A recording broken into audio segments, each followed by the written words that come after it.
saya Serliana Barik Bewang, NIM 19100201660, kelas 3F jurusan akuntansi. Pada kesempatan kali ini saya akan membahas soal hitungan dalam ujian akhir semester mata kuliah perpajakan untuk nomor 5, 6, dan 7.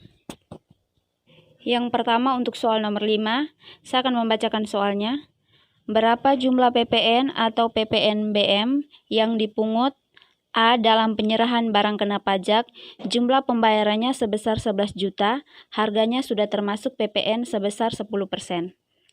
Nah, untuk soal ini, sesuai dengan ketentuan, dalam hal penyerahan barang kena pajak hanya terutang pada PPN, maka jumlah PPN yang dipungut adalah 10/110 bagian dari jumlah pembayaran.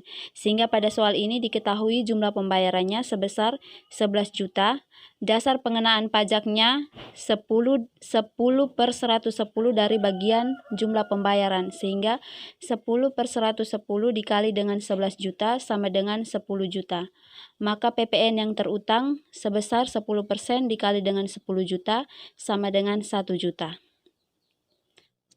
Untuk bagian B, sesuai dengan pernyataan bahwa dalam hal penyerahan barang kena pajak yang tergolong mewah dari pengusaha, di samping terutang PPN, juga terutang PPNBM, maka jumlah PPN dan PPNBM yang dipungut adalah dalam hal terutang PPNBM sebesar 20%, maka jumlah PPN yang dipungut sebesar 10/130 bagian dari jumlah pembayaran.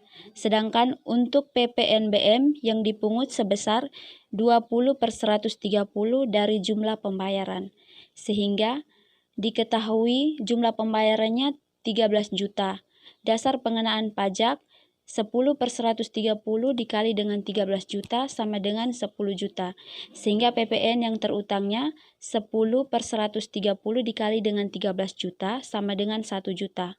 Sedangkan untuk jumlah PPNBM yang dipungut, dasar pengenaan pajaknya 10/130 dikali dengan 13 juta, sehingga PPNBM yang terutang sebesar 20/130 dikali dengan 13 juta sama dengan 2 juta. Untuk nomor 5 bagian C, dalam penyerahan barang kena pajak, pembayarannya sebesar 1 juta, belum termasuk PPN 10% dan PPNBM 20%, berapa PPN dan PPNBM-nya? Diketahui jumlah pembayarannya sebesar 1 juta. Jumlah pembayaran ini belum termasuk PPN dan PPNBM. Sehingga untuk menghitung PPN, tarifnya sebesar 10% dikali dengan jumlah pembayarannya 1 juta sama dengan 100.000. Untuk PPNBM yang terutangnya tarif sebesar 20% dikali dengan 1 juta sehingga menjadi Rp200.000. Baik, yang berikutnya nomor 6, saya akan membacakan soalnya. Pada Juli 2015, Anderson, warga negara Inggris yang bekerja sebagai konsultan manajemen di PT Julais, menerima gaji sebesar $8.000. Kurs yang berlaku pada saat itu sebesar Rp13.500 untuk $1. Hitunglah PPh pasal 26 yang harus dipotong PT Bahari bulan Juli 2015. Nah, di sini diketahui penghasilan sebulannya sebesar $8.000, sedangkan kurs yang berlaku pada saat itu sebesar Rp13.500 untuk $1.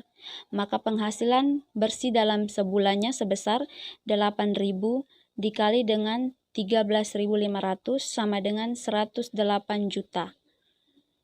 Untuk PPh pasal 26 yang harus dipotong, tarif untuk warga negara asingnya sebesar 20%, sehingga 20% dikali dengan 108 juta sama dengan 21.600.000. Yang berikut soal nomor 7. Tuan Riko membeli tanah dan bangunan dengan harga 150 juta. Nilai perolehan tidak kena pajak sebesar 65 juta. Berapa besaran bea perolehan hak atas tanah dan bangunan yang terutang? Nah, diketahui nilai perolehan objek pajaknya sebesar 150 juta.